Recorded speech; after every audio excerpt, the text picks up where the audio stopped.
থাকে সন্ধ্যায়। আমরা সবাই জানি সন্ধ্যা কখনো রাতও হয় না, দিনও হয় না।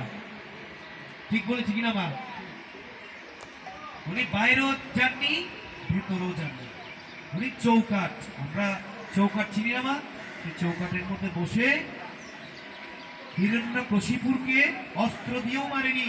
আমাদের হাতে নখ আছে না, নখ দিয়ে বুক বিদীর্ণ করে ফেললেন। কি করলেন?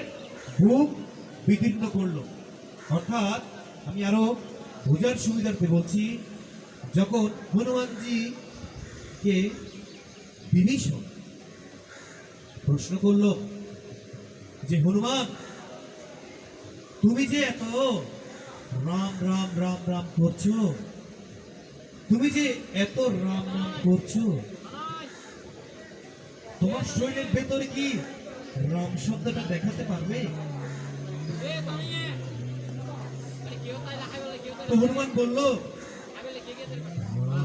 সিয়া রাম জয় জয় রাম, রাম সিয়া রাম জয় জয় রাম। যখনই বলল তখনই নখ দিয়ে তার বুক বিদীর্ণ করে ভগবান শ্রী রামচন্দ্রকে এবং ভগবান শ্রীরামচন্দ্রের পাশে মাতা সীতা দেবীকে দর্শন করালো। ঠিক তেমনি নখ দিয়ে বিদীর্ণ করলেন হিরণ্যকশিপুরকে নৃসিংহদেব, যার মাধ্যমে সমগ্র বিশ্বের মধ্যে আজ গোধূলি লগ্নে অর্থাৎ সন্ধ্যা পর্যন্ত আপনার নৃসিংহদেব আবির্ভূত হয়েছিল। প্রহ্লাদ মহারাজ ছিল কার পুত্র জানেন? নৃসিংহদেবের পুত্র। চিন্তা করুন, পিতা সবসময় চাইবে পুত্র সবসময় পিতার নাম করুক। এখন আপনারা চিন্তা করুন, আপনারা যদি খারাপ হন তাহলে কি আপনাদের সন্তানরা কি আপনাদের নাম করবে নাকি দুর্নাম করবে? ঠাকুর অনুকূল চন্দ্র বলেছেন, মাতা পিতা যেমন তোর, সন্তান পাবি তেমন তোর। আপনি যদি খারাপ হন, আপনার সন্তান চেষ্টা করবে ভালো পথে আনার জন্য। খারাপ তো আর বানাবেন না, বানাবেন অবশ্যই না। তবে যদি পূর্বজন্মের সুকৃতির ফল হয় তাহলে হয়তো আপনার ছেলে কিংবা আপনার সন্তান ভালো পথে আসবে। বল জয় জয় রাধা কৃষ্ণ প্রেম।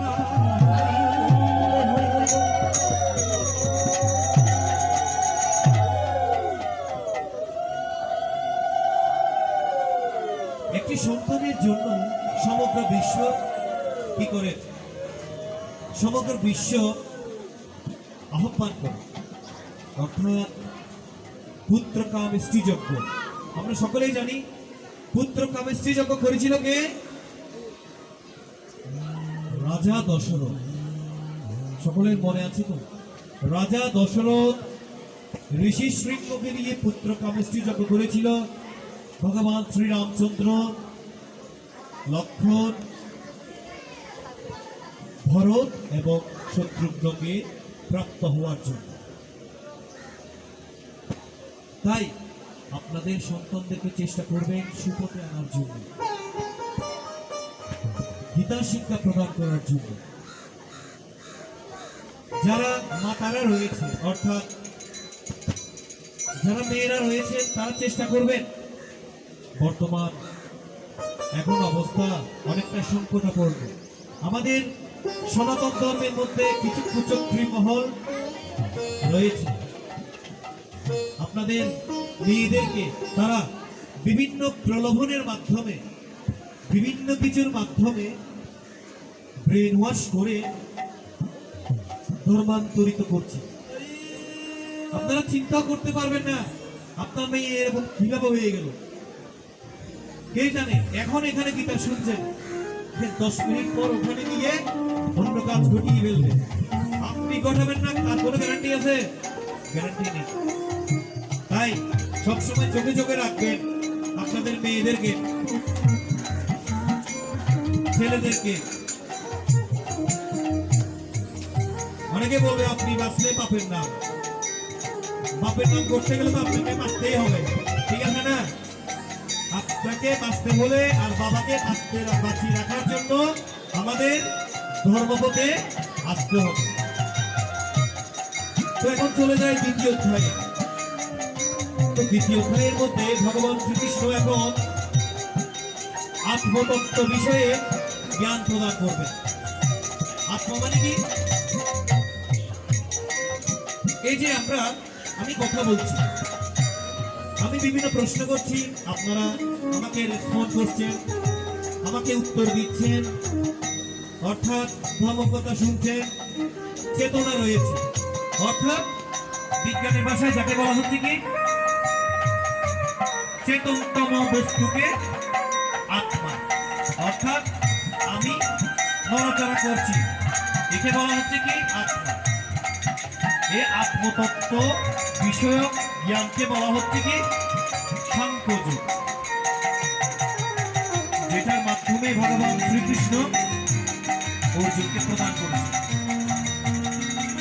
হে অর্জুন, তুমি মনে করছো তুমি যুদ্ধ করছো, আসলে যুদ্ধ তুমি করছো না, তোমার শরীরও করছে না। তুমি যুদ্ধ না করলেও আমি সবাইকে ঠিকই মারিয়ে রাখিয়েছি, তুমি তো নিমিত্ত মাত্র। দেখুন, আমি আপনাদের সামনে গীতা পাঠ করতে বসেছি না মা?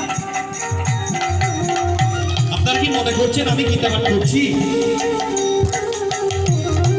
সবাই আমাকে এটাই দেখছে, তাই না? আমিও জানছি আমি গীতা পাঠই করছি, কিন্তু প্রকৃত সত্য কথা হচ্ছে, আর প্রকৃত সত্য কথা উপলব্ধি করতে হবে কি, যে আমাকে দিয়ে গীতা পাঠ করিয়ে নিচ্ছেন। কে করিয়ে নিচ্ছেন? যে পরমেশ্বর ভগবান শ্রীকৃষ্ণ। আমাদের পূর্বজন্মে সুকৃতি যদি না থাকে, আমরা ধর্মকর্ম কিছুই করতে পারবো না। সবকিছুর ঊর্ধ্বে হচ্ছে বৈষ্ণব শিরোমণি, আর সবকিছুর ঊর্ধ্বে হচ্ছে বৈষ্ণবান, অর্থাৎ বিষ্ণু ভক্তগণ। আপনারা চেষ্টা করবেন যারা বিষ্ণু ভক্ত রয়েছে, বৈষ্ণব রয়েছে, তাদের চরণ ধুলি নেওয়ার জন্য। অর্থাৎ যারা সবসময় হরির নাম করেন, হরিকথা শ্রবণ করেন, অর্থাৎ বিষ্ণু করেন, তাদেরকে কি বলা হচ্ছে? বৈষ্ণব বলা হচ্ছে। হে অর্জুন, তুমি জেগে উঠো, তুমি জেগে উঠো, তোমার এই ক্লীবতা পরিহার করো। কেননা যদি তুমি জেগে না উঠো, তাহলে তোমার নামের অর্থই তোমার স্মরণে থাকবে না। বলে রাখা আবশ্যকতা যে ওর নাম ছিল অর্জুন। এখানে কারো নাম অর্জুন কিনা আমি জানি না। অর্জুন শব্দের অর্থ হচ্ছে যিনি অর্জন করতে পারেন, অর্থাৎ যিনি অর্জন করতে পারেন তাকে বলা হচ্ছে কি অর্জুন। তিনি সবকিছু অর্জন করতে পেরেছিল বিদায় তার নাম হচ্ছে কি অর্জুন। অর্জুন এবং ভগবান শ্রীকৃষ্ণ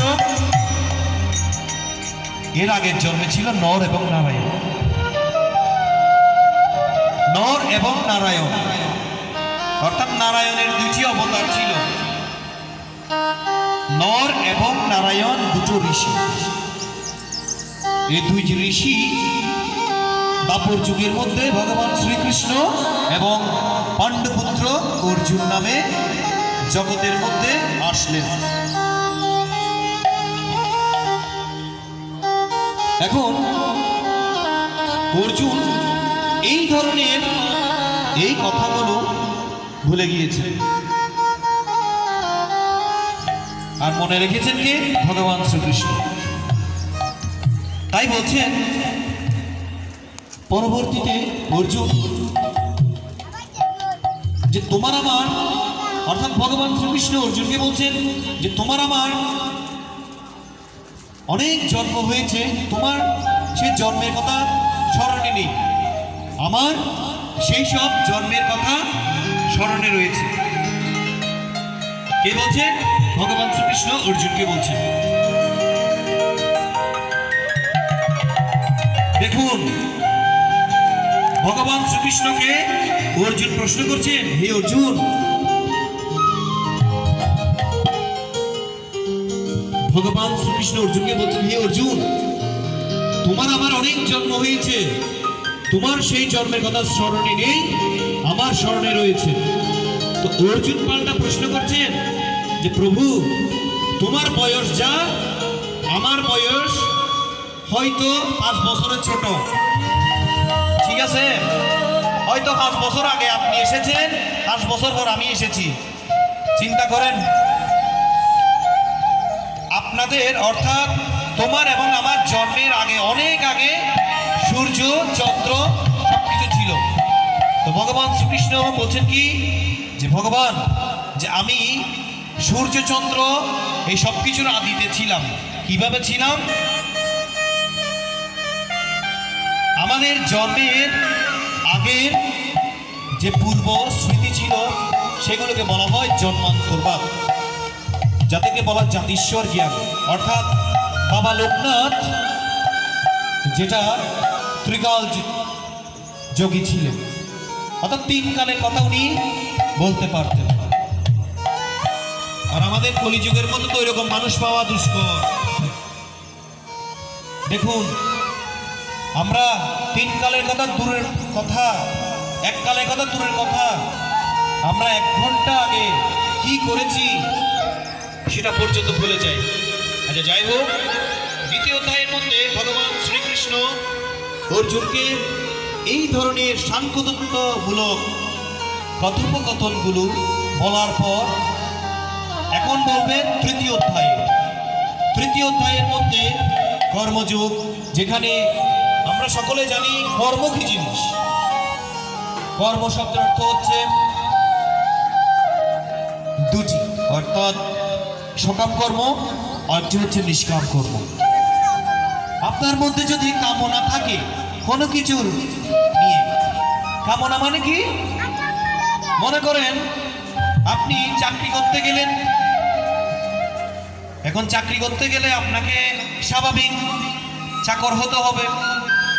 কার চাকর হবেন? মালিকের চাকর হবেন। আর মালিকের চাকর হলে আপনাকে অবশ্যই আপনাকে পারিশ্রমিক দিবে। দিবে কি না মারা? অবশ্যই দিবে। এখন আপনি যদি মনে মনে বলেন, আমাকে কখন টাকা পয়সা দিবে, আমি কখন টাকা পয়সা পাবো, কখন বাসায় যাব, কখন কি করব না করব, আপনি চিন্তা করলে হবে? কারণ আপনি চাকরি করছেন, আপনাকে শ্রমের মূল্য দেওয়া হবে, আপনাকে শ্রমের মূল্য দেওয়া হবে। এই ধরনের আকাঙ্ক্ষা যদি আপনার মধ্যে থাকে, তখন এটাকে বলা হচ্ছে কি? সকাম কর্ম। আর আপনি যদি চাকরি করেই যান, আপনি নিঃস্বার্থভাবে মালিককে সেবা করে যাচ্ছেন, মালিকের কথা শুনে কাজ সম্পাদিত করছেন, তখন এটাকে বলবে, অর্থাৎ নিঃস্বার্থ ভাব নিয়ে যখন আপনি কার্য সম্পাদন করবেন, তাকে বলা হচ্ছে কি? নিষ্কাম কর্ম। যেটা করার জন্য ভগবান শ্রীকৃষ্ণ সমগ্র বিশ্বকে বলেছেন যে তোমরা নিষ্কামভাবে আমাকে ভজনা করো। আমি চাইলে কার কাছে চাইবো? আপনার কাছে চাইবো। আমি তোমায় ভালোবাসি, তুমি আমায় ভালোবাসো। আমি তোমায় ভালোবাসি, তুমি আমায় ভালোবাসো। এখানে ভালোবাসা কাকের জন্য, কাকে বোঝানো হয়েছে? প্রেমিক প্রেমিকাকে বোঝানো হয়েছে, তাই না ভাইয়েরা? এখানে সবাই প্রেম করেছেন, তাই না? আমরা সবাই প্রেম করেছি, কিন্তু প্রেমটা করতে হবে কাদের সাথে? আমাদের প্রেম করতে হবে আমাদের প্রেমিক পুরুষের সাথে। কার সাথে? প্রেমিক পুরুষের সাথে, অর্থাৎ পুরুষোত্তমের সাথে। পুরুষোত্তমকে ভগবান শ্রীকৃষ্ণের সাথে। যার কারণে কিবা গোপী কিবা পুরুষ কিবা প্রাণী সকলের নিরন্তর অহর্নিশি সবসময় করেন কৃষ্ণ নাম। কৃষ্ণকে বলি অনাদির বহির্মূল, সংসার দেয় দুঃখালয় মায়াবদ্ধ জীব। অর্থাৎ আপনি যদি হরিকে বিমুখ করে যদি করে কিছু করেন তাহলে আপনার ফল হবে কি নিষ্ফল। অর্থাৎ আপনি সবসময় হরিকে স্মরণ করে যা করবেন সবকিছু কি হবে শুভ মঙ্গলময় হবে। এই জন্য কোনো কিছু আরম্ভ করার সময় বলতে হয় ওময়ম আরম্ভ শুভায় ভবতু। অর্থাৎ আমরা যাতে সর্বকার্যেষু সর্বদা সব কাজে যাতে আমরা সিদ্ধি লাভ করতে পারি। ওম গণেশায় নমঃ। বিঘ্নহর্তা গণেশকে স্মরণ করি। মঙ্গলম ভগবান বিষ্ণু, অর্থাৎ ভগবান বিষ্ণুকে স্মরণ করি। অর্থাৎ সবকিছুর মধ্যে বিষ্ণু বিষ্ণু বলে আপনি যদি কার্য সম্পাদন করেন তাহলে সর্বকার্য সর্বদা। জয় জয় রাধা কৃষ্ণ প্রেম। তৃতীয় অধ্যায়ের মধ্যে কর্মযোগ এভাবেই ভগবান শ্রীকৃষ্ণ অর্জুনের মাধ্যমে সমগ্র বিশ্বকে বলেছেন যে হে অর্জুন, অগ্নি যেমন ধূম দ্বারা আবৃত থাকে, দর্পণ যেমন মলয়ার দ্বারা আবৃত থাকে, অর্থাৎ গর্ভ যেমন জরায়ুর দ্বারা আবৃত থাকে, তেমনি জীবাত্মা বিভিন্ন মাত্রায় কামের দ্বারা আবৃত থাকে। অর্থাৎ আপনারা দেখবেন আমরা সকলেই যে মানুষ মৃত্যুবরণ করলে অর্থাৎ দেহ রাখলে আমরা সকলেই কি করি, আমরা কান্নাকাটি করি, করি কিনা মায়েরা? সবাই বলি একটা কন্যা সন্তানের প্রয়োজন কান্নাকাটি করার জন্য। এই সন্তান প্রাপ্ত হবে কার নির্দেশে? প্রভুর নির্দেশে আর নিজ কর্মগুণে। অপুত্রা পুত্র নির্ধন নির্ধন যদি হতো আজ নারীরও কারণ। অর্থাৎ ভগবান শ্রীকৃষ্ণ বলছেন যখন আমাদের চোখ বন্ধ করি তখন আমরা কি করি, কিছুই দেখি না।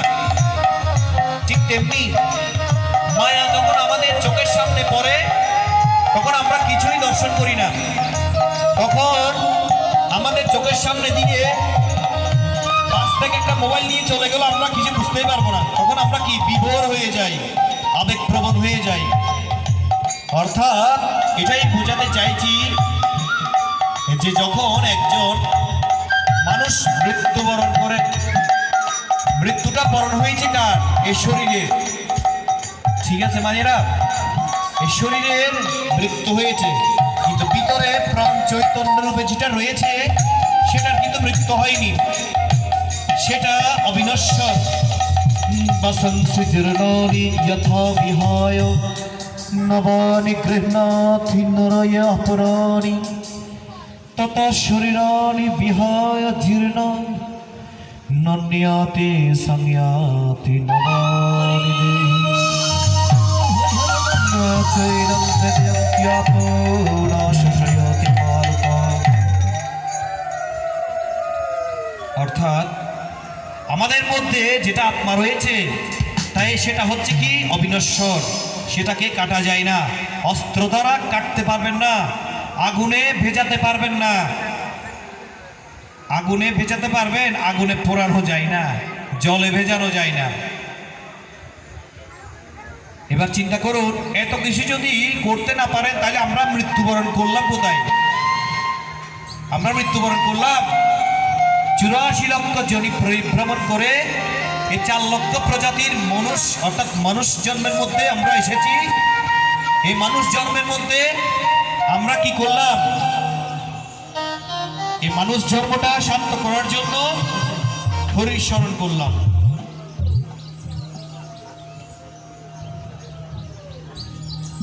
যার কারণে আমরা দেখবেন ধর্মপথে সবসময় থাকি, আবার অধর্মপথেও থাকি। পৃথিবীর মধ্যে দেখবেন ধর্ম থাকলে সেখানে অধর্ম থাকবে, যেখানে জয় থাকবে সেখানে পরাজয় থাকবে। এই যে এখানে যারা রয়েছেন সেখানে আমি সবার মনটাকে কি করলাম? মোটিভেশন করে ফেললাম। মোটিভেশন মানে কি? হ্যালুসিনেশন করা, অর্থাৎ সবার দৃষ্টি, সবার মনটাকে আমি নিজের মধ্যে নিয়ে নিলাম, আত্মকেন্দ্রিক করে ফেললাম। সবার কেন্দ্রবিন্দু কিন্তু আমার দিকে। ঠিক আছে না মায়েরা, বাবারা? ঠিক আছে না? এটাকে বলা হচ্ছে কি? ধর্মপথে নিজেকে সমর্পিত করা। এখন মনে করেন এখানে যদি ভালো খারাপ কিছু যদি চলে, তখন আপনাদের অর্থাৎ কলি যদি প্রবেশ করে এখানে, আপনাদের মনটা কি হবে? বিদূরিত হবে, হবে কি না? তখন আপনাদের মন যদি বিদূরিত হয়, ধর্মপথ থেকে বিদূরিত হলে, অধর্ম যদি প্রবেশ করে, তখনই হরি আসবেন। অর্থাৎ যেখানে ভগবান শ্রীকৃষ্ণ রাধারানীকে নিয়ে আসেন, সেখানে কি হয়? বৃন্দাবনে ধামে রূপায়িত হয়। বলে রাখা আবশ্যকতা যে যেখানে গীতা পাঠ হয় সেখানেও বৃন্দাবন ধামে পরিণত হয়। অর্থাৎ রাধারানীকে নিয়ে ভগবান শ্রীকৃষ্ণ গমন করেন। এই জন্যই বলেছিল বৃন্দাবন ধামে চলো। অর্থাৎ বৃন্দাবন ধামের মধ্যে যাওয়ার জন্য আমাদের কি করতে হবে? ওই যে ইন্ডিয়ার বৃন্দাবন ধামে টাকা পয়সা নিয়ে যেতে হবে না। মনের বৃন্দাবনের মধ্যে গেলেই আমরা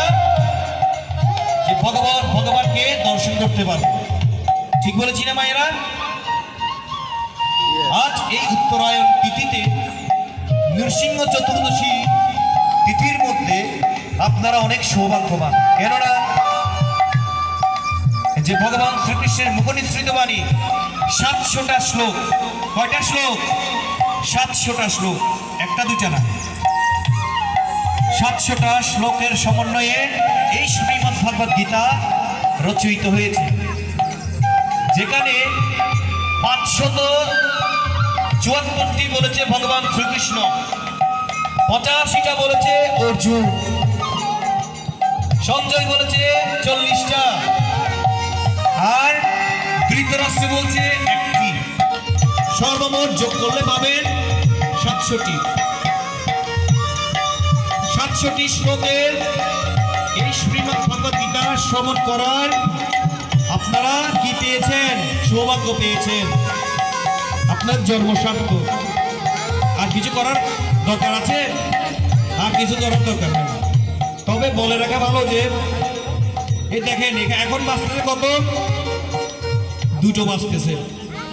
2টো বাজার পর 2:01 এখান থেকে যাওয়ার পর যদি আপনারা কোনো একটা খারাপ কর্ম অর্থাৎ পাপ কর্মে লিপ্ত হয়ে যান, তখন এই এতগুলো ধর্ম অর্থাৎ গীতা পাঠের ফল সব কি হয়ে যাবে? নষ্ট হয়ে যাবে। ঠিক বলেছি কিনা মায়েরা? সারা রাতি পরিশ্রম করার পর একটা মিনিট আমরা যদি গোপনে পাপ করে ফেলি, তাহলে সারা দিনের কর্মগুলো কি হয়ে যাবে? নষ্ট হয়ে যাবে। এই জন্য বলেছেন কি, তুমি যতই গোপনে পাপ করো না কেন, তোমার বিচার হবে প্রকাশ্য দিবালোকে। সবার উদ্দেশ্যে বলছি, যেমন কর্ম করবেন তেমন ফল প্রাপ্ত হবে। তাই চিন্তা ভাবনা করে কর্ম করার প্রয়াস করবেন। কথাবার্তা বলার সময় চিন্তা ভাবনা করে কথা বলবেন। কাউকে কথা বলার সময় মনে আঘাত লাগার মতো কথা বলবেন না। এটা আমার কথা নয়, এটা শাস্ত্রের। মহাভারতের মধ্যে বিদুর পিতামহ ভীষ্মকে এবং যুধিষ্ঠিকে এই বাণীগুলো প্রদান করেছিল যে যারা কটু বাক্য প্রয়োগ করে, যারা কটু বাক্য প্রয়োগ করে, বাক্য তো সবাই প্রয়োগ করি না, করি কিনা মায়েরা? আমরা ভালো খারাপ সব বাক্যই প্রয়োগ করি, কিন্তু কারো মনের মধ্যে আপনি যদি আঘাত দিয়ে কথা বলেন, সেটা যদি কৌতূহল বশত যদি করেন, তাহলে মনে রাখবেন আপনি তার মনের মধ্যে কি দিয়েছেন, কষ্ট দিয়ে ফেলেছেন। এতে করে আপনার পাপ প্রবেশ করবে। কে বলেছেন? ভগবান শ্রীকৃষ্ণ পাপ পুরুষকে বলেছেন, বলি মহারাজকে বলেছেন যে তোমার স্থান কোথায় হবে জানো? কার স্থান? কলির স্থান, কলি মহারাজের স্থান। যেখানে অধর্ম করবে, যেখানে পাপ থাকবে, সেখানে তুমি সেখানে কি করবে? অবস্থান করবে। নৃসিংহ চতুর্দশীর একটি মাহাত্ম্যের মধ্যে বলা হয়েছে যে ব্যক্তি আজকের এই একাদশীর মতো চতুর্দশী ব্রত পালন করবে না, চন্দ্র সূর্য যতদিন থাকবে ততদিন সেই ভক্ত নরকে পতীয়মান হবে। যতই ধর্মকর্ম করুক না কেন, চিন্তা করে দেখুন কত বড় একটা কথা বলেছেন। আমরা একটা দিন ভগবানের উদ্দেশ্যে করতে পারি না, কিন্তু মুসলিমরা দেখেন, ওরা যখন পবিত্র ঈদ উল ফিতর আসবে, ঠিকই ওরা কি করেন? রোজা রাখেন। রোজা রাখেন কিনা বাবারা? আর আমরা একাদশী, দ্বাদশী, বিভিন্ন ব্রত উপবাস পালন করার প্রয়াসই করি না। কেন করি না? আমাদের শরীর কষ্ট লাগবে, খিদে পাই সবসময়। যদি কোনো দুর্ঘটনা ঘটে, মায়েরা তাদের সন্তানদের তো শেখায় না। দেখুন আপনারা কত সৌভাগ্যবান। এই সমগ্র লোকেশনটা হচ্ছে কি? সীতাকুণ্ড।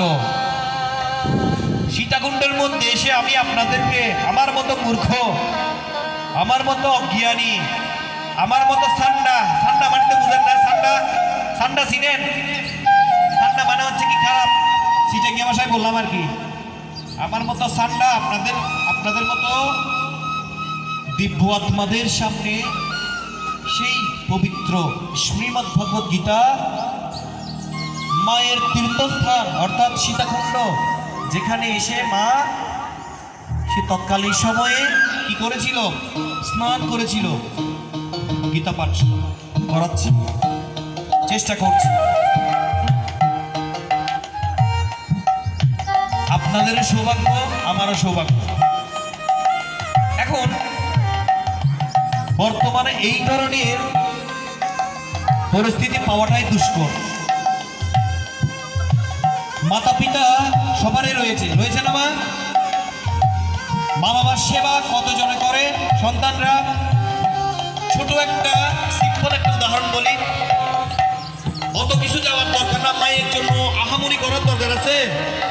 মা আমাকে বলে না যে কি তুমি আমার জন্য সন্তান আকাশ থেকে চাঁদ এনে দাও, দামি দামি খাবার এনে দাও, দামি দামি গহনা এনে দাও। মা আমাকে এত কিছু বলেনি। মা আমাকে বলেছে কি তুই জীবনে মানুষের মতো মানুষ হ। আমরা ঠিক এই মানুষের মতো কি হলাম? আমরা ঠিক এই মানুষের মতো মানুষ হলাম। আমরা ঠিক এই মানুষের মতো কি হলাম? মানুষ হলাম, অমানুষ হলাম। অ প্লাস অযোগ মানুষ হলাম। উদাহরণটা আমি এখন বলবো। কেন বলবো? আমরা এখানে সকলে রয়েছি। আমার মাতা ছোটবেলা থেকে আমি আমার উদাহরণটা বলছি। আমার মাতা ছোটবেলা থেকে আমাকে একটি শিক্ষা দিয়েছিল যে সকালবেলা ঘুম থেকে উঠে মা বাবাকে প্রণাম করবে। আমাকে শিক্ষা দিয়েছি আমার মা ছোটবেলা থেকে মা বাবাকে প্রণাম করবে। আমি এখানে ঢুকাইছি, এখান দিয়ে বাইক করে দিয়েছি। প্রণাম কি জিনিস করিও নাই। আমার মতো এখানে অনেকে রয়েছে, রয়েছে কিনা? সবাই আমার মতোই, কিন্তু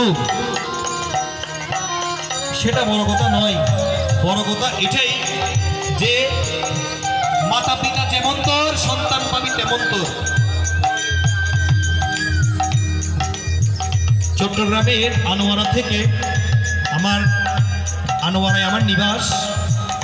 2 নং মাইলের মাথা সিপিজেড শ্রী শ্রী কৃষ্ণ মন্দিরে শ্রী তপজিৎ দাস আমার নাম। অনেক আগে পরিচিত, করার প্রয়াস করার ইচ্ছে থাকলেও করিনি। এটা বলার অর্থ হচ্ছে কি, বর্তমানে আমি চাকরিজীবী অবস্থায় রয়েছি। এটা বলার অর্থ হচ্ছে চাকরির পাশাপাশি আমি চেষ্টা করি এই যে আপনাদের মতো যারা মায়েরা রয়েছেন ওনাদেরকে এই ছোটোখাটো সাধারণ আমার যা রয়েছে জ্ঞান, সে জ্ঞান প্রদান করার জন্য। 2 বছর 8 মাসের ছোট্ট একটা বাচ্চা অর্থাৎ ছেলে আমার রয়েছে। আপনারা জেনে অবাক হবেন যে আমার ছেলেটা জন্মের পরপরই কিছু দিব্য অলৌকিক কিছু আমি দেখেছিলাম। তো অলৌকিক দেখাটা আহামরি কিছু নয়। এখানে সীতাকুণ্ডের মধ্যে অনেকেই ঘরের মধ্যে অলৌকিকত্ব রয়েছে না মা? তো অলৌকিকত্ব অবশ্যই যে যেমনটা অলৌকিকত্ব রয়েছে তার আগের জন্মের পূর্বর জন্মের কর্মফলের মাধ্যমেই অলৌকিকত্ব প্রদান হয়। যদিও আমার জন্মসূত্র বর্ণের দাস সম্প্রদায় নিচু জাতের আমি, তথাপি আপনাদের উচ্চ বর্ণের উচ্চ বংশে এসে আমি ভগবানের মুখনিসৃত বাণী বলার প্রয়াস করছি। ভুল ত্রুটি মার্জনা করবেন সকলে। ওম নমো ভগবতে বাসুদেবায়। এই মন্ত্রটা আমি আমার ছেলেকে 3 মাসের বয়স, 3 মাস, কয় মাস? 3 মাসের পর থেকে এখন পর্যন্ত প্রতিনিয়তই বলছি। ঘুমের মধ্যেই বলে, বাবা ওম নমো ভগবতে বাসুদেবায়, কন্টিনিউই বলে। ওম নমো হনুমতে মারুতে নমঃ। ছোট বাচ্চা, কোনো দরকার আছে ওকে এগুলো বলার? এগুলো শিক্ষা দেওয়ার মানেটা কি? আমরা ছোট ছোট বাচ্চাকে এগুলো বলার মানেটা কি?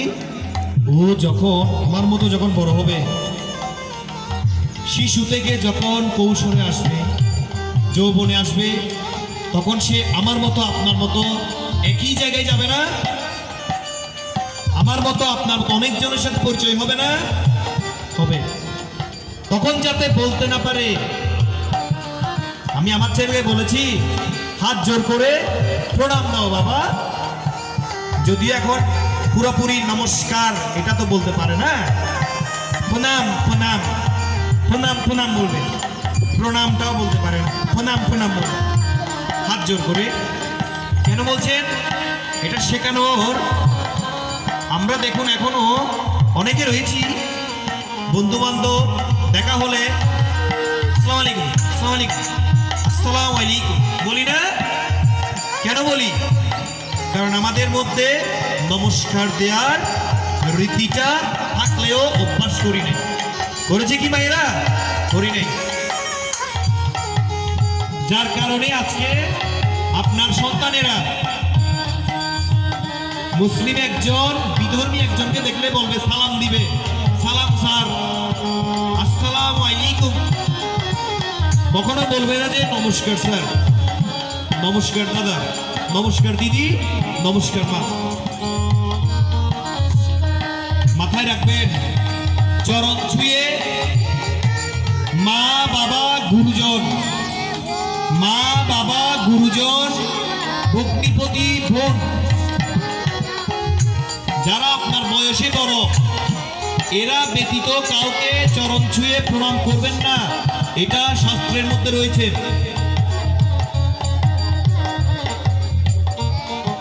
শাস্ত্রের মধ্যে কিছু প্রণামের সংজ্ঞা দিচ্ছি। করবৃত্ত প্রণাম। করবৃত্ত প্রণাম মানে আমাদের হাতের মধ্যে কর রয়েছে না, এভাবে আমরা বুকের মধ্যখানে এনে দুই হাত যুক্ত করে যদি করি প্রণাম, এটাকে বলা হচ্ছে কি করবৃত্ত প্রণাম।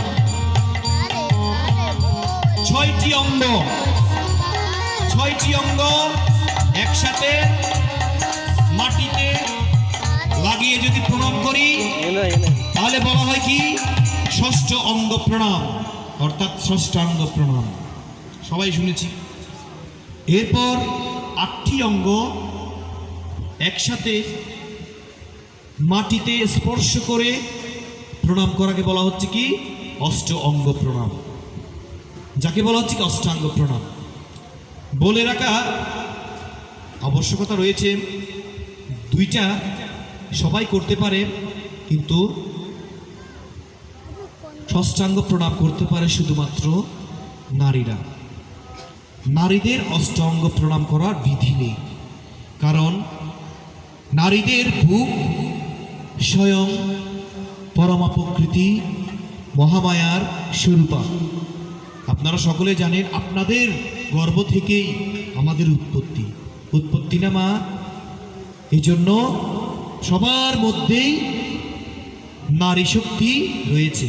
আপনার ছেলের মধ্যে রয়েছে, আমার মধ্যে রয়েছে। আপনি দেখবেন, আমি কোনো ব্যথা পেলে কিংবা আপনি ব্যথা পেলে, যেই ব্যথা পাননি কেন, আপনি নারী হয়েও আপনি মা উচ্চারণ করবেন, আর আমি পুরুষ হয়েও কি উচ্চারণ করবো? মা উচ্চারণ করবো। সেই মাইক উচ্চারণ করছি। তার মানে সমগ্র বিশ্বটা কিসের আধার? নারী শক্তির আধার। নারী হচ্ছে কি অষ্টভুজা, দশভুজা।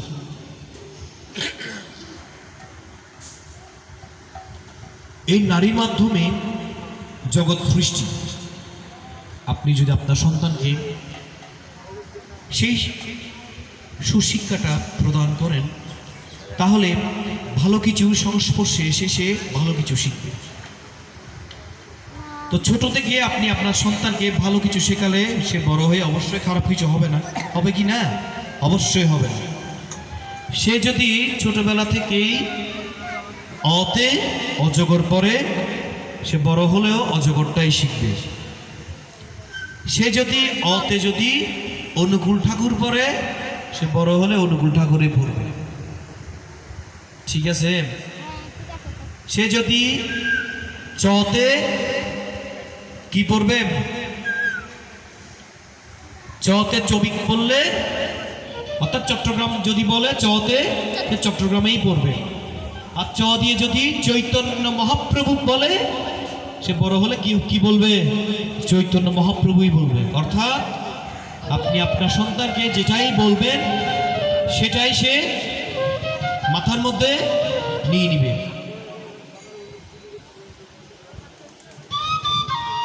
এভাবেই আমাদের সমগ্র বিশ্বটা ধর্মের মধ্যে কি হলো? চলে আসলো। অর্থাৎ অর্জুন ভগবানকে বিভিন্ন প্রশ্নের মাধ্যমে একটা কথাই বুঝতে চেয়েছেন যে, প্রভু এত কিছু কথা বলছো, আমার মাথার অর্থাৎ আমার কান দিয়ে ঢুকছে, এক কান দিয়ে ঢুকছে, অন্য কান দিয়ে বের হয়ে যাচ্ছে। এক কান দিয়ে ঢুকছে, অন্য কান দিয়ে বের হয়ে যাচ্ছে। তো এখন এই সব কিছু, এই যে এক কান দিয়ে ঢুকবে অন্য কান দিয়ে বের হবে না, কি কারণে? চতুর্থ অধ্যায়ের মধ্যে পাঠের মাধ্যমে আমরা বুঝতে পারবো যে কেন এতগুলো কথা আমাদের শোনা উচিত। অর্থাৎ শ্রীমদ্ ভগবত গীতা কোত্থেকে আসছে, শ্রীমদ্ ভগবত গীতা কোত্থেকে আসছে, আগে কাকে বলা হয়েছিল, কে এই জ্ঞান প্রাপ্ত হয়েছিল, কে এই জ্ঞান প্রাপ্ত হয়েছিল, কাকে বলা হয়েছিল। এখন ভগবান শ্রীকৃষ্ণ কাকে বলবে, অর্জুনকে বলছেন। জয় জয় রাধা কৃষ্ণ প্রেমানন্দে হরি হরি বল হরি হরি বল।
গোবিন্দ আদি পুরুষ অহং ভজামি। গোবিন্দ আদি পুরুষ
তমহং ভজামি। গোবিন্দ আদি পুরুষ তমহং ভজামি। গোবিন্দ আদি পুরুষ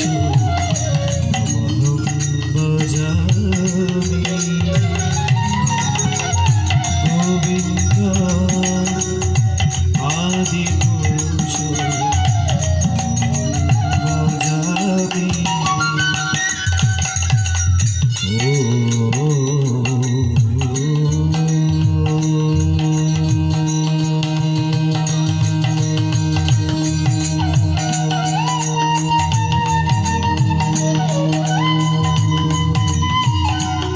হরি ওম তৎসৎ। ওম নমো ভগবতে বাসুদেবায়। ইয়ত গীতা চতুর্থোধ্যায় জ্ঞানযোগ শ্রী ভগবান। ওম ইমং বিভস্মত যোগং প্রত্যবানমহমভ্যম विभस्मान मनवत्प्राहुरमरनिक्ष्वाकवयप्रदीप एवं परम्परा प्रकृतिम प्रजशयो विदु साकालनेह महतयगुणश्च पर्वतपोष एव मयोत्यत्य योग प्रकृतपुरातन भक्तोऽसि मे साकम् चेति रहस्यं यतदुत्तमम् अर्जुन युवाच परम भवतु जन्म विवस्वतम् कथम एतद् विचार्यं त्वामत्र प्रप्तवानिति श्रीभगवानुवाच भूमिव्याप्तानि जन्मानि तमचर्जुन तनीनां वेद सर्वाणि न त्वं वेद परमतमम् अजोऽपि सन्नभ्यस्मभूतलमीश्वरे प्रकृतिं स्वमवदिष्टाय समवायुतमायम् यदा यदा हि धर्मस्य ग्लानिर्भवति भारत अभ्युत्थानमधर्मस्य तदात्मनो क्षुहिजम्यां परित्राणाय साधूनां विनाशाय च दुष्कृतं धर्मसंस्थापनार्थाय सम्भवामि युगे युगे जन्मकर्म समेधिव्यं एवं यविततत्त्वतं त्यक्त्वा देहो पुनर्जन्म नैति ममैति सारजन भीतरागवयक्रोधोन्मयमाश्रितम्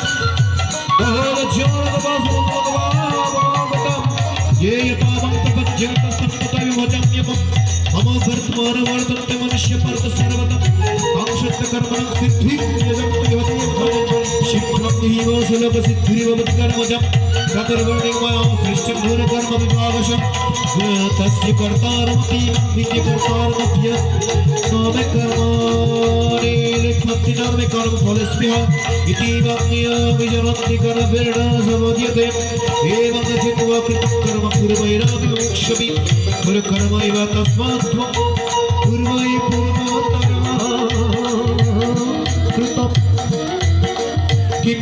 किं कर्म कर्मिति कवयव्यक्रमाहितं तत्र कर्म प्रवक्ष्यामि यस्य त्वपक्ष्यदास्वत् कर्मणो ह्यपि वक्तव्यं च विकर्मणः कर्मण्यश्च कर्मवत्तव्यं कर्मणगति कर्मण्य कर्मया पश्यत् कर्मणे कृताय कर्मया स बुद्धिमान् मनुष्यो स युक्त कृष्णकर्मकृत् यस्य सर्वे समरम्भताम सङ्कल्पवर्जितं ज्योतिर्दग्धकर्माणं तमोहं पण्डितमुदं त्यक्त्वा सर्वफलासक्तनिराश्रयं कर्मण्यभिप्रवृत्तो नैव किञ्चित् करोति सः निराश्रियत चित्तात्मा त्यक्तसङ्गपरिग्रहं शौर्यं केवलं कर्म स्थिरमं अप्नोति किल्बिषं यद्दिच्छयाम सन्तुष्टत्वं तदितविमुत्तरं समो सिद्धौ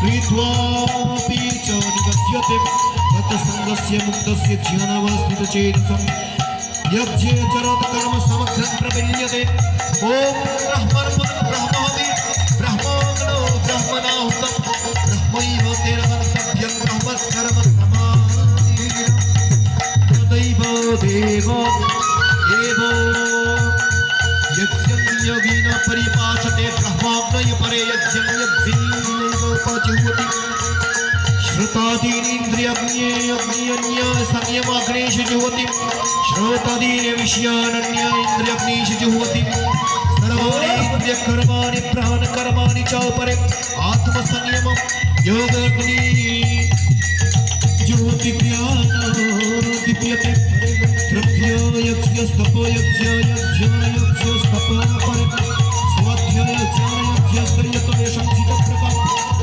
अपारे जुह्वति प्राणं प्राणय पारकतापरे प्राणय दीर्घ प्राणप्रयाण अपार परतेन परनियतः प्राणप्रणेषु जुह्वति सर्वेऽप्यते यज्ञवीदयज्ञक्षीणलक्षिता कर्मशः यज्ञशिष्टाग्रकामोदयन्ते कर्मसनातनम् आयमलोकास्त्या यज्ञस्य कुतोऽन्यं पूर्णसत्त्वमयनमहुति यज्ञविनमहुनियुक्तं कर्मजागृत्तिकं सर्वाणेन ज्योतिर्मुक्ष्यते श्रेयान् प्रत्यमयतद्यज्ञस्ज्ञानयज्ञ परमतपं सर्वं कर्म हीनकपर्णज्ञाने समर्प्यते तत्वृत्तिप्रणिप्रतेन परिप्रश्रेण सेवनम् उपाध्यक्ष्यन्ति ते ज्ञानं ज्ञानेन सात्वदक्षिणं यासु च त्वना पुनरमेव यास्यसि पाण्डव ज्ञानेन भूतान्यशशाने दक्ष्यस्यात्मान्यतो मयि अपि चेदसि पवित्य सर्वस्य पापकृतं सर्वं ज्ञानप्लवे दैवकीर्तिनं सत्त्वविश्योऽसि यत्त्वयि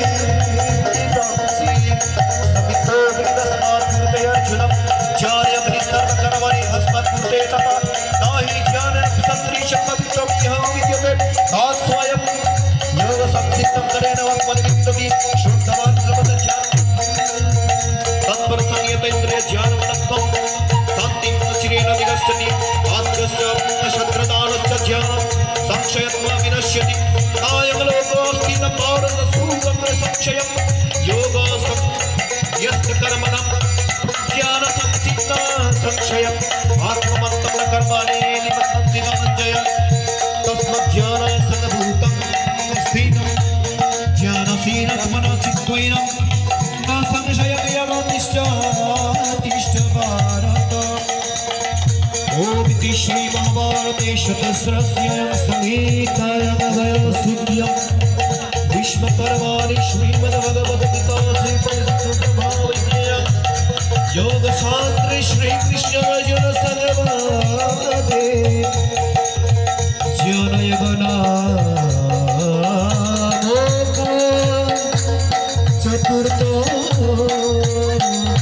अध्याय सम्पूर्णः।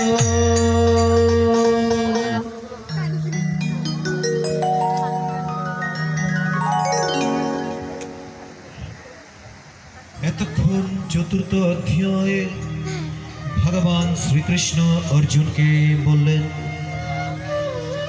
হে অর্জুন, তৃতীয় অধ্যায় পর্যন্ত তোমাকে সাংখ্যতত্ত্ব এবং কর্মতত্ত্ব সম্পর্কে জ্ঞান প্রদান করলাম। এখন প্রদান করব যে শ্রীমদ্ ভগবদ গীতা কোত্থেকে এসেছে, কোথা থেকে আবির্ভূত হয়েছে, আমি বা কোথায় ছিলাম, তুমি বা কোথায় আছো। তো পরমেশ্বর ভগবান বললেন, আমি পূর্বে সূর্যদেব বিবর্ষণকে এই অভয় জ্ঞান প্রদান করলাম। সূর্য তার পুত্র মনুকে বলেছিল, আর মনু তার পুত্র ইক্ষ্বাকুকে বলেছিল। আপনারা সকলেই জানেন যে বর্তমান আমাদের কলিযুগের মধ্যে চতুর্দশতম মনুর বংশে আমরা জন্মগ্রহণ করছি। অর্থাৎ আমাদের বাংলাদেশের প্রধানমন্ত্রীর নাম কি? প্রধানমন্ত্রী শেখ হাসিনা। এটা হচ্ছে আমাদের বাংলাদেশের প্রধানমন্ত্রী। আর আমাদের সনাতন জাতির প্রধান একজন রয়েছে, অর্থাৎ আদি পিতা এবং আদি মাতা যাকে বলা হচ্ছে। সবাই জানি আদি পিতার নাম কি? স্বয়ম্ভু মনু। এখানে মাতা শতরূপা। এখন স্বয়ম্ভু মনু এখানে অনেক প্রকার রয়েছে। 14 জন মনু রয়েছে। কতজন মনু? 14 জন মনু রয়েছে। বর্তমান আমরা 14 নম্বর মনুর অবস্থানের মধ্যে রয়েছি।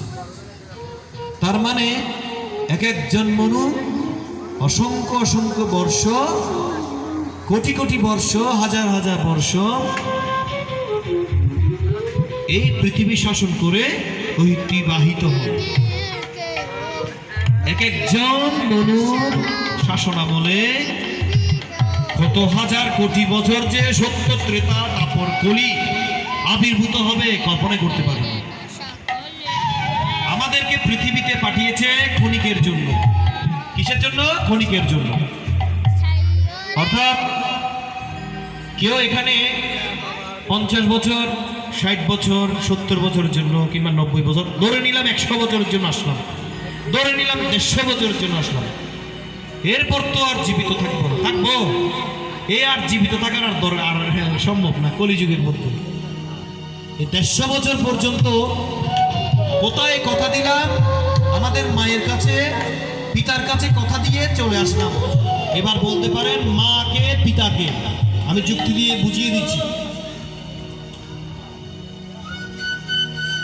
আমরা যখন মাঠের মধ্যে ছাগল কিংবা গরু ঘাস খাওয়ানোর জন্য নিয়ে যাই না? যখন নিয়ে যাই তখন আমরা বলি আমাদের সন্তানদেরকে, তাড়াতাড়ি বাসা চলে আইস, ঘরের মধ্যে তাড়াতাড়ি চলে আইস, বেশি দেরি না করিস। কাকে বলি? আমাদের সন্তানদেরকে বলি কি না? ঠিক মতো হানাই, ঠিক মতো হাইস, আবার ঠিক মতো হাইস, বলি না? মা হয়ে সন্তানকে বলি। তো এখন সকাল 2 বউ 4 গো হাইয়ে রে, আর কি করি? গরু লইয়ের বাইরে দিকে বের হই কিনা 2, 3, 4, 5, 6 ঘন্টা পর সতর বতর খাই, গরুরও হাবাই, গরুর মধ্যে আবার ফিডব্যাক করি। অর্থাৎ সকালে আমাদের গাভী মাতাকে নিয়ে চড়াতে নিয়ে যাই আর সন্ধ্যায় চলে আসি। এবার চিন্তা করুন সকাল থেকে সন্ধ্যা পর্যন্ত কতক্ষণ সময়ের ব্যবধান হয়? 3 ঘন্টা, 4 ঘন্টা, 5 ঘন্টা হবে না মায়েরা? 3-4 ঘন্টার মধ্যে আমাদের মায়ের, আমাদের আত্মীয় স্বজন, ভালো করে লক্ষ্য করুন, মন দিয়ে শুনবেন, আমাদের মায়ের আত্মীয় স্বজন, বন্ধু বান্ধব সবার চিন্তা থাকে কিনা? আমাদেরকে নিয়ে, আমাদের সাথে যাদেরকে পাঠাইছে, অর্থাৎ গরু ছাগল যাদেরকে পাঠাইছে, চিন্তা থাকবে কিনা? যখন চলে আসি তখন আমাদের চিন্তা থাকে কিনা? আমাদেরকে দেখলে চিন্তা থাকে? চিন্তা থাকে না? আমার ফুয়াইছি, আর ফুয়াইছি বলে না? এইবার আধ্যাত্মিকতা ভাবে আপনাদেরকে আমি বুঝিয়ে দিচ্ছি। এটা বুঝালাম জাগ্রতিক দিক থেকে, জাগ্রতিক দিক থেকে এটা বুঝালাম। এবার বুঝাচ্ছি আধ্যাত্মিকতার দিক থেকে। জন্মগ্রহণ করেছি কার কাছে? আপনার নিকট। জন্মগ্রহণ করেছি আপনার জঠরে। এজন্য বলেছেন জঠরে ভগবান শ্রীকৃষ্ণ জঠরাগ্নি রূপে জঠরের মধ্যে অবস্থান করেন। যখন জন্ম নিলাম তখন ওই আমাদের ঘরের মধ্যে থেকে, অর্থাৎ ওই যেখান থেকে নিলাম, যার ঘর থেকে আসলাম, যা তোকে এখন যেতে হবে। কোথায় যেতে হবে? তোকে যেতে হবে এখন গরু ছাগল চড়ানোর জন্য। আমরা এখন এখানে কি করতেছি? গরু ছাগল চড়াচ্ছি, একবার এদিকে যাচ্ছি, একবার এদিকে যাচ্ছি। সকালবেলা ছিলাম মাইলের মাথা, এখন বাজতেছে 2:30। আসি কোথায়? সীতাকুণ্ড। সীতাকুণ্ডের পরে যাবো কোথায়? কপালে থাকলে যাবো মাইলের মাথা, নইলে গোলক বৃন্দাবন ধামে। ঠিক আছে? আমার ক্ষেত্রেও, সবার ক্ষেত্রে সেম। এখন কথা হচ্ছে এই যে সকালবেলা আসলাম, অর্থাৎ যখন ভূমিষ্ঠ হলাম, মা বাবার ঘর থেকে যখন আসলাম, তখন আমাদেরকে গরু নিয়ে, কিছু কর্ম নিয়ে, এটা গরু মানে কর্ম নিয়ে পাঠাইছে, গুণ নিয়ে পাঠিয়েছে, যেটা আমি গরুর সাথে তুলনা করলাম। একটা লাঠি নিয়ে তুলনা করলাম, একটা দড়ি নিয়ে তুলনা করলাম। আমাদেরকে কি পাঠিয়েছে? আমাদেরকে পাঠিয়েছে কর্ম নিয়ে, গুণ নিয়ে। বুঝতে পেরেছেন মায়েরা?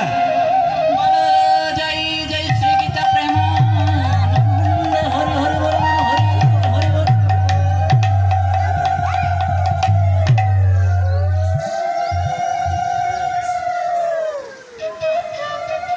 এখন সে কর্মগুলো আমরা এখানে কি করছি? সম্পাদন করছি। কেননা যখন আমাদের পাঠালেন তখন আমাদের সাথে 2 জন দেবদূতের সাক্ষাৎ হলো। কথা হচ্ছে কোথায় জানেন? কথা হচ্ছে ভ্রূণের মধ্যে। কোথার মধ্যে? ভ্রূণের মধ্যে। একজন ভগবানের সাথে, আরেকজন হচ্ছে কি? আরেকজন হচ্ছে ভ্রূণের সাথে। ভ্রূণ মানে হচ্ছে কি? আত্মার সাথে, অর্থাৎ আমাদের সাথে। আচ্ছা, এতদিন তো প্রভু আপনার সাথে ছিলাম, আপনার সাথে সব কিছু করলাম, এখন আপনি আমাকে কোথায় পাঠাচ্ছেন? কোন অজানা দেশে পাঠাচ্ছেন? আমি সেখানে কি আপনাকে পাবো? আরে ভাবি ভাবি, সেখানে আমার থেকে ভালো একজন পাবি যে তোকে সবসময় প্রোটেক্ট দিবে। আমি উদাহরণগুলোর সাথে সাথে ব্যাখ্যা করছি। সেটা হচ্ছে কি, সাথে সাথে ফিডব্যাক পাবে, এটা হচ্ছে কি আমাদের মা। সেটা কিন্তু গল্পটার পরবর্তীতে সেটার কি হবে, সমাধান হবে। আমি সময় সংকীর্ণতার জন্য আমি সাথে সাথে আপনাদেরকে বুঝিয়ে দিচ্ছি। তো এখন ভ্রূণ ভগবানকে বলছেন যে প্রভু, আচ্ছা এখানে তো কান্নাকাটি করলে আপনি তো বলেন এ কাঁদিস না, কাঁদিচ্ছে বাতিজা, কাঁদিচ্ছে কাঁদিচ্ছে, তোর এটা দিব ওইটা দিব সেটা দিব, কাঁদিস না। কে বলছে? ভগবান বলছে কাকে? আমাদের মাতৃজঠরের মধ্যে যখন আমাদের 2 মাস 3 মাস 4 মাস 5 মাস যখন আমাদের সন্তান যখন থাকে, তার সাথে কথোপকথন হচ্ছে এখানে কার সাথে? ভগবানের সাথে। তো ভগবান প্রশ্নের উত্তর দিচ্ছেন কি, তুই যেখানে যাবি সেখানে আমার থেকেও আরো বেশি প্রোটেক্ট দিবে কে? 2 জন দেবদূত। একজন যে তোর চোখের পানি দেখলে সে সমস্ত বাধা বিপত্তি রেখে তোর সামনে চলে আসবে, সে হচ্ছে কে জানেন? আপনারাই। এরপর প্রশ্ন করছেন, আচ্ছা ভগবান, আমার তো খিদে লাগলে আপনাকে বলি আমাকে কিছু খেতে দাও, আমি ওখানে গেলে কার কাছে খেতে চাইবো? আর দূর বোকা, তোর আবার ওখানে খাবারের কোনো অভাব হবে নাকি? তুই এখানে আমাকে যেভাবে জ্বালাতন করতিস, আমি তো অন্তত পক্ষে তোকে তো 1000 বার মারতাম, কিন্তু তুই যেখানে যাবি সেখানে 1000 বার বলার পরও সেই দেবদূত 2 জন সবকিছুর বিনিময়ে গায়ের মাংস কেটে তোকে খাওয়ানোর চেষ্টা করবে। এখন চিন্তা করেন, সেই 2 জন দেবদূতকে সাজিয়ে নেন নিজেদের মতো করে। এর পরবর্তীতে বলছেন আরো কষ্ট করে, আচ্ছা মানলাম এত কিছু ওখানে পাবো, আচ্ছা এখানে তো হঠাৎ করে পড়ে গেলে আমি তো কান্নাকাটি করি, যে হে প্রভু ওখানে গেলে আমি কাকে বলবো? আমার ক্রন্দনের ধ্বনি কে শুনবে? চিন্তা করিস না, ভগবান বলছেন চিন্তা করিস না, আমি সেখানেও তোর জন্য একজন সেট করে দিয়েছি। সেটা কে? 2 জন সেই দিব্য পুরুষ, তারা হচ্ছেন কি? মা বাবা। দেখুন এমন 2 জন ব্যক্তি যাদের তুলনা পৃথিবীর মধ্যে কারোর সাথে তুলনা হয় না। সন্তান 1000 বার প্রশ্ন যখন করে মাকে যে মা আপনি খেয়েছেন কিনা, মা সন্তানকে কি বলে? কখনো বলে শুনেছেন? না রে বাবা আমি খাই নাই, পরে খাবো। মা সন্তানকে বলে কি, আমি বাবা খেয়েছি, তুই খেয়ে নে। উত্তরটা এভাবেই প্রদান করে কিনা মা? ভেতরে কষ্টটা সে লুকিয়ে রেখে সন্তানকে সুখের মুখ দেখে। আর আজকে সেই সন্তানরাই বিধর্মী পথে চলে যাচ্ছে। আপনাদের মেয়েরাই আপনাদেরকে ঠকিয়ে ব্রেন ওয়াশ করে আপনাদের মেয়েদেরকে অন্য ধর্মের ছেলেরা পালায় নিয়ে যাচ্ছে, আপনাদের খবর নাই। চিন্তা করেন, 25 বছর 35 বছর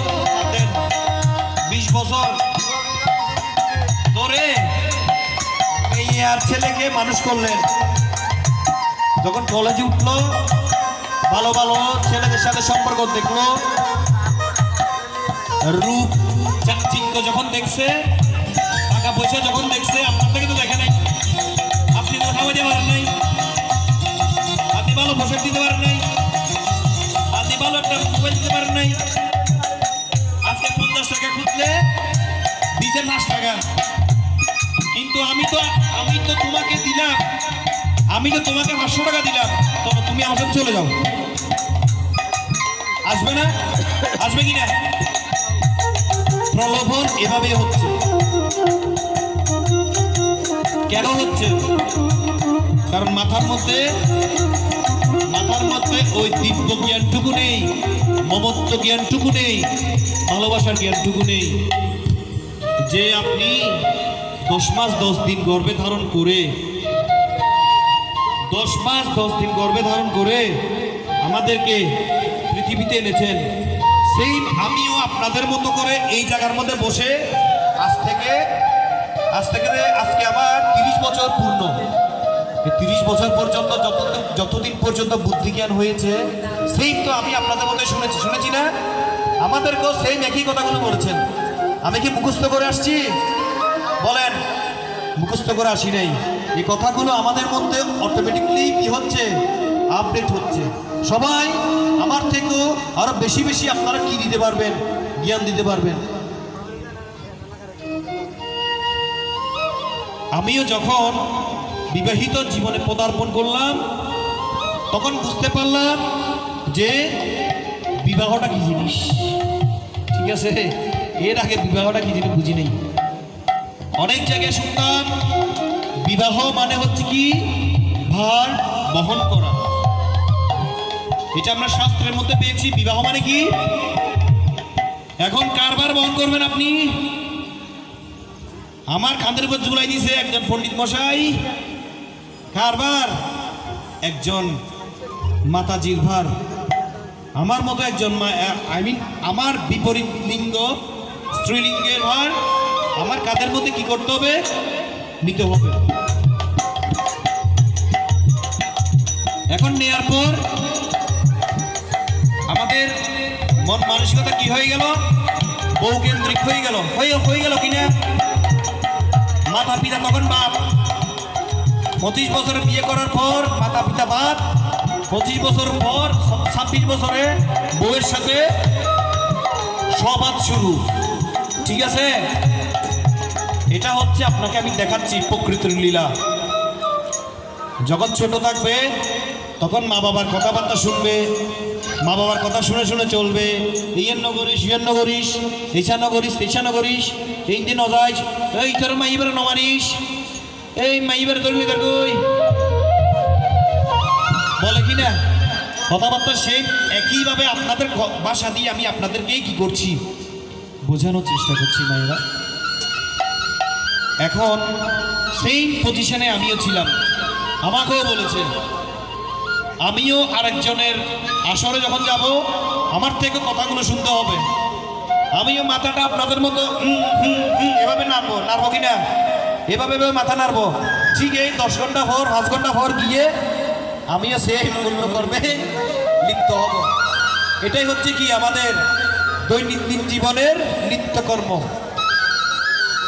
যখনই পিতা হওয়ার সুখ লাভ করলাম তখনই বুঝতে পারলাম কি, যখনই পিতা হওয়ার যখন সুখ লাভ করলাম যখন বাবা যখন বলতেছে বাবা বাবা বাবা, যখন বলতেছে বাবা বাবা, মা মা, তখন ভিতরে একটা দিব্য সুখের অনুভূতি হলো।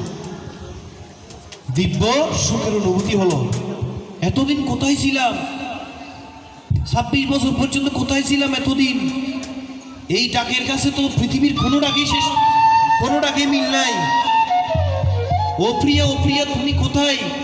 আমি তোমায় ভালোবাসি, তুমি আমায় ভালোবাসো। এগুলো কোনো মূল্য নেই, কোনো দামেই নাই মায়ের কাছে বাবার কাছে। যখন ছেলে যখন আসি যখন চাকরি থেকে যখন বলে বাবা বাবা রে আম্বা বাইছি কাকু ও ঠাকু বাবাচি টয়লেটের মধ্যে ঢুকলে দুম দুম দুম দুম দুম দুম দুম দুম দুম করে বাড়ি শুধু দিতেই থাকে দিতেই থাকে। এগুলো বলার মানেটা কি? এগুলো ভগবান আমাকে দিয়ে কি করছেন? বুঝিয়ে দিচ্ছেন যে সন্তানের বাৎসল্য, তুই একদিন সন্তান ছিলি, তুই একদিন পিতা হলি, আবার তুই একদিন কি হবি? দাদু হবি। দাদু হতে হবে না? দাদু তো হতে হবে। তুইও একদিন আমার মতো অদৃশ্য হয়ে এই কথাগুলো জনসমক্ষে বাণী রূপে প্রচার করবি।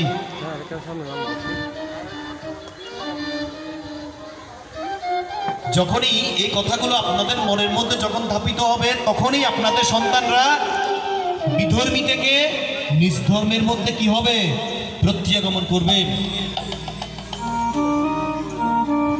জ্ঞান যোগের মধ্যে ভগবান শ্রীকৃষ্ণ, জ্ঞান যোগে ভগবান শ্রীকৃষ্ণ মায়ের মাধ্যমে, অর্থাৎ মায়ের মাধ্যমে জগৎ সৃষ্টি, অর্থাৎ ভগবান শ্রীকৃষ্ণের কয়টি? অষ্টম, অর্থাৎ 8টি ভাই রয়েছে। কয়টি ভাই? 8টি ভাই রয়েছে।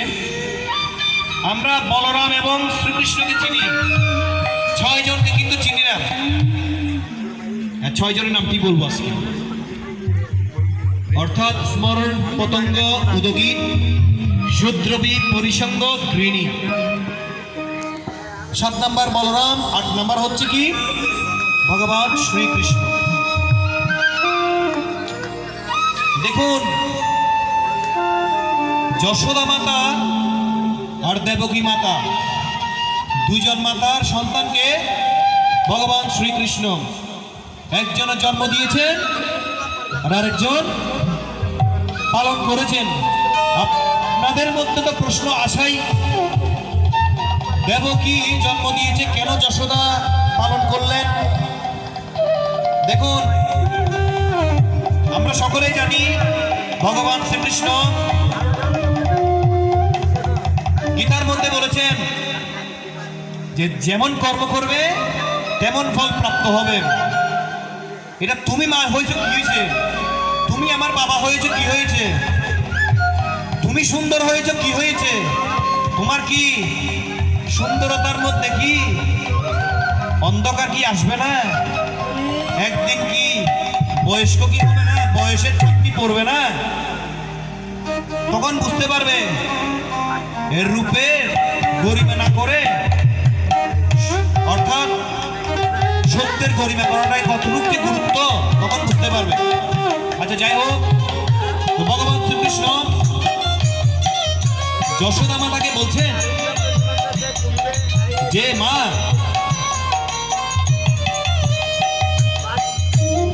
এর আগের জন্মে তুমি মাতা কৌশল্যা ছিলে। দেখুন, ভগবান শ্রীরামকৃষ্ণের, ভগবান শ্রীরামচন্দ্রের মায়ের নাম কি আমরা সবাই জানি? ভগবান শ্রীরামের মায়ের নাম কি? কৌশল্যা মাতা। আর কৌশল্যা মাতার দ্বিতীয় পত্নী, অর্থাৎ দশরথের দ্বিতীয় পত্নী নাম কি? কৈকেয়ী। এখন কৈকেয়ী যখন রাজা দশরথের কাছে, কৈকেয়ী যখন রাজা দশরথের কাছে গেলেন যে আমার পুত্রই সিংহাসনে বসবে, কৈকেয়ীর ছেলে ছিল ভরত। বরাবরের নেই, ভরতকে কি করলো? ভরতকে রাজ্যভার সম্পাদন করার জন্য দশরথের কাছে প্রস্তাব দিল। এদিকে নিজের ছেলে অর্থাৎ কৌশল্যা মাতার মনের মধ্যে অনেক কষ্ট হলো, কারণ নিজের ছেলে তো রাজ্যের রাজা হতে পারছে না। সতীনের ছেলে তো, সতীন না, সতীনের ছেলে যদি রাজা হয় তাহলে আপনার ভালো লাগবে? কত বছরের জন্য? 14 বছরের জন্য রাজা রামচন্দ্রকে বনবাসে যেতে হয়েছিল। 14 বছরের জন্য যদি বনবাসে যেতে হয়, মায়ের অবস্থা কেমন হবে? আপনার ছেলে যদি আপনাকে ফেলে যদি 14 বছরের জন্য যদি বিদেশ চলে যায়, আপনার ভালো লাগবে? সেম আমার ছেলে চলে গেলে ভালো লাগবে না।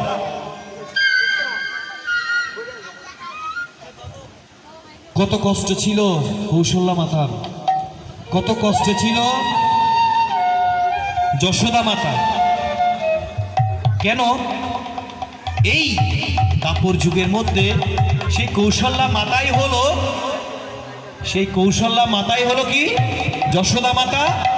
আর কইকি তার পুত্র ভরতকে যে রাজা করালো, পরবর্তী জন্মে সে হলো কি দেবকী মাতা। সে দেবকীর গর্ভের মধ্যে জন্ম নিল কি ভগবান শ্রীকৃষ্ণ। আর এই জন্য ওই যে 14 বছর ধরে যে সুখ ভোগ থেকে বঞ্চিত ছিল যশোদা কৌশল্যা মাতা, দাপর যুগে এসে 14 বছর ধরে যশোদা মাতাকে কি করলো? সুখ ভোগ দিল। দেখেন, যশোদা মাতা যখন ভগবান শ্রীকৃষ্ণকে যখন বালক ক্রিয়া যখন করছে, তখন মাখন যখন খাচ্ছে, তখন আমরা সবাই দেখেছি মুখের মধ্যে কি ছিল? বিশ্ব ব্রহ্মাণ্ড ছিল কিনা? তখন কিন্তু মা দেখেছে, তার মতি ভ্রম করে ফেলেছে। কেন? কারণ যশোদা মাতা কে বুঝতে দেয় নাই। যদি বুঝতে দিত তাহলে সুখ থেকে কি হয়ে যেত? বঞ্চিত হয়ে যেত। আরেকটি গল্প বলছি, এটা ছিল যেমন কর্ম তেমন ফল। মা হয়েছে তো কি হয়েছে? যন্ত্রণা এবং পাপ ভোগ করতে হবে। আজ উত্তরায়ণের সময় যেটাই করবেন সেটা অক্ষয় হয়ে থাকে।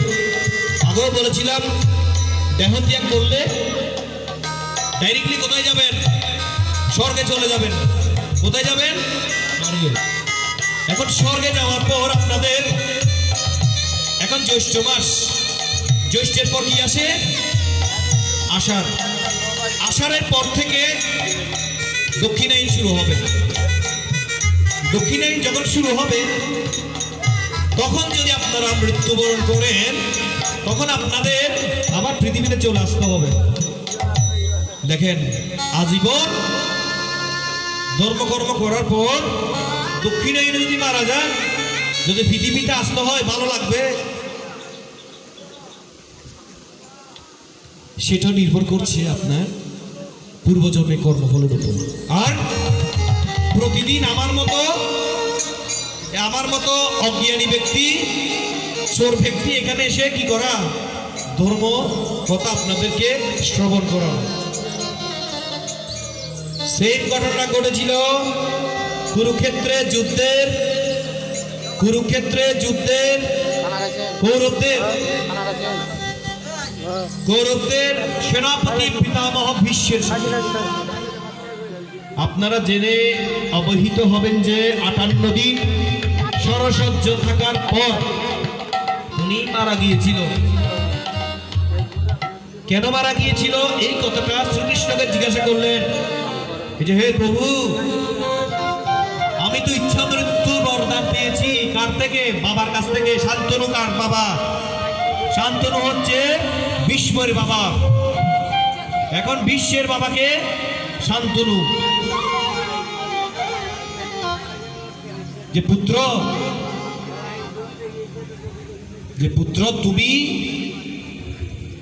তোমাকে আমি ইচ্ছা মৃত্যুর বরদান করলাম, তোমার ইচ্ছার বিরুদ্ধে কখনো মৃত্যু আসবে না। সেই কুরুক্ষেত্রের রণাঙ্গনের মধ্যে অর্জুন এবং শিখণ্ডীর আঘাতে, অস্ত্রাঘাতে তাকে কি করলো? বিদীর্ণ করলো বুক। কিন্তু তার মৃত্যু হচ্ছে না। কার মৃত্যু হচ্ছে না? বিশ্বের মৃত্যু হচ্ছে না। প্রশ্নটা করলো কাকে? প্রশ্ন করলো শ্রীকৃষ্ণকে। এখন শ্রীকৃষ্ণকে প্রশ্ন করার পর ভগবান বললেন, হে গঙ্গাপুত্র বিশ্ব, যে তুমি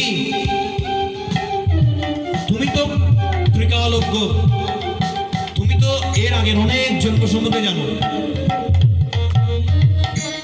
তুমি 3 জন্মের কথা চিন্তা করো, ও 3 জন্ম পর্যন্ত কোনো পাপ করেনি, 3 জন্ম পর্যন্ত কোনো পাপ করেনি। ভালো কথা। এখন ভগবান বলতেছে ঠিক আছে 4 নম্বর জন্মের মধ্যে একটু গিয়ে দেখো। এখন 4 নম্বর জন্মের মধ্যে গিয়ে দেখছেন কি, ও একটা দেশের মধ্যে বিশ্ব একটা দেশের অহংকারী একটা রাজা ছিল। এখন রাজা যেহেতু ছিল, সে রাজপথের মধ্যে রথ নিয়ে যখন বের হয়েছিল, তখন রথের সামনে একটা সাপ ছিল। সাপটা রথের সামনে যখন ছিল, সে কি করলো, ওই সাপটাকে এইভাবে ধরে এমন ভাবে মেলা দিছে, অর্থাৎ ছুঁড়ে ফেলছে। সেটা পড়ছে কোথায়, কাটার মধ্যে গিয়ে পড়ছে। কাটার মধ্যে গিয়ে যখন পড়লো, তখন আমরা সবাই জানি আমরা যদি কাটার মধ্যে পড়ি তাহলে কি হবে, আমাদের অনেক কষ্ট হবে। কষ্ট হবে কিনা, কাটা শরীরের মধ্যে বিদ্ধ হবে, ফুটবো, রক্তপাত হবে, অনেক যন্ত্রণা হবে। সেই ঘটনা বিশ্বের সাথে সাপের সাথে হলো। এখন সাপটা কি করলো, ভগবানের কাছে আকুল ব্যাকুল হয়ে বলল, হে প্রভু, আমি তোমার নিকট প্রার্থনা করছি, তুমি এই বিশ্বের আমার এহেন মৃত্যু যে করিয়েছে, তাকে যেন তুমি এই দণ্ড প্রদান করো। তাই যখন দ্বাপর যুগে বিশ্ব হয়ে যখন জন্ম নিল গঙ্গার পুত্র রূপে, নিয়তির বিধান দেখেন, দেখা হলো কার সাথে, ভগবান শ্রীকৃষ্ণের সাথে। দেখা হওয়ার পর সেই কুরুক্ষেত্রের মধ্যে দিন পরিচালনা করার পর 58 দিন পর্যন্ত সে সরবৃদ্ধ ছিল। 58 দিন পর সে কি করলো, উত্তরায়ণ যখন সংক্রান্তি যখন হলো, তখনই কি করলো, সে দিব্যশৈলী প্রাপ্ত করে বৈকুণ্ঠে গমন করল। 58 দিন পর্যন্ত সে সাপটা কাটার মধ্যে কি ছিল, সে 58 দিন পর্যন্ত সাপটা ছটফট করে যন্ত্রণায় মারা গিয়েছিল। চিন্তা করেন এবার কতটুকু কষ্ট যন্ত্রণা সহ্য করেছে। আপনি মনে করেছেন আপনি গীতা পাঠ করছেন, গীতা পাঠ শ্রবণ করছেন, একাদশী থাকছেন, ধর্মপথে আছেন, কীর্তন করছেন, আর ওইদিকে যাই আমি ছেলে একটাকে মনে কষ্ট দিলাম, মেয়ে একটার মনে কষ্ট দিলাম, মাকে কতি কথা বললাম, ভিক্ষুককে ভিক্ষা দিলাম না, কুকুরের গায়ে আঘাত করলাম, কষ্ট দিয়ে কথা বললাম। মনে করছেন এত ধর্মকর্ম করলে, মনে করছেন ধর্মকর্ম করলে সবকিছু কি খণ্ডন হয়ে যাবে? একটা কথা মনে রাখবেন, পূর্ণ কর্ম দিয়ে কখনো পাপ কর্মকে ঢেকে রাখা যায় না। আপনার সবকিছুর জন্য শাস্তি পেতে হবে, আপনার সবকিছুর জন্য শাস্তি বরাদ্দ রয়েছে। আপনি ধর্ম শুনছেন, ধর্মপথে আসছেন, গীতা পাঠ শুনছেন, গীতা পাঠ করছেন, এই সব কিছুর পূর্ণ আপনাকে দেওয়া হবে। 5 মিনিট পর গিয়ে যদি একটা বাছুরকে যদি বেত্রাঘাত করেন, সেটার পাপও আপনাকে নিতে হবে। এটার জন্য 10,000 বছর, উদাহরণস্বরূপ 10,000 বছর আপনার থেকে বৈকুণ্ঠ দাম দিল। আর যখন বাছুরকে মারলেন, আবার আপনাকে পৃথিবীতে বাছুর হয়ে কি করতে হবে, জন্ম নিতে হবে। তার মানে কি, একটা ক্লাস শেষে অন্য ক্লাসের পদার্পণ করা।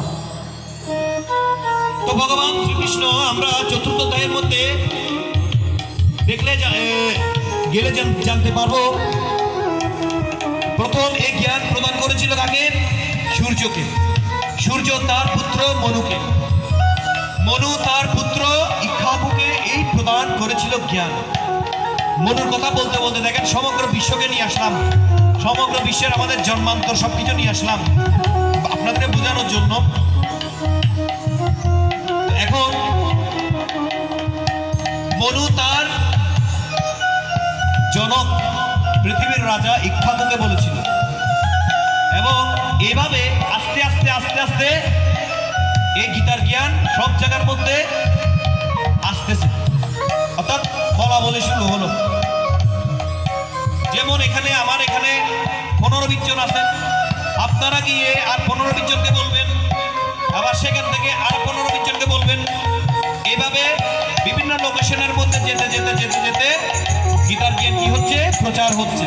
অর্থাৎ বলছে কি, এবং পরম্পরা প্রাপ্তম ইমম রাজস্বয় বিদু সাকালে নেহ মহতা যোগনাশ্চ পরম তপ।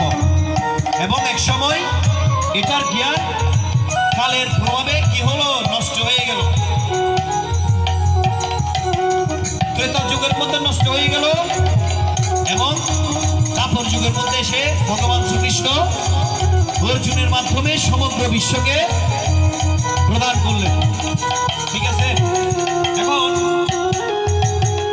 ভগবান শ্রীকৃষ্ণ আরো বলছেন কি, আমার এই দিব্য জন্মকর্মের কথা যিনি তত্ত্বতা সম্পর্কে জানেন, তার আর পৃথিবীতে পুনর্জন্ম হয় না। অর্থাৎ ওম জন্ম কর্ম চ মে দিব্যম এবং यो वेत्ति तत्त्वतो त्यक्त्वा देहं पुनरेजं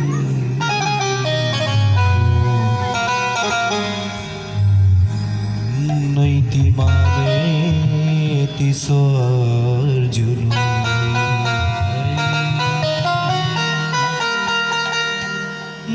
বিতরাগ বয়ক্রত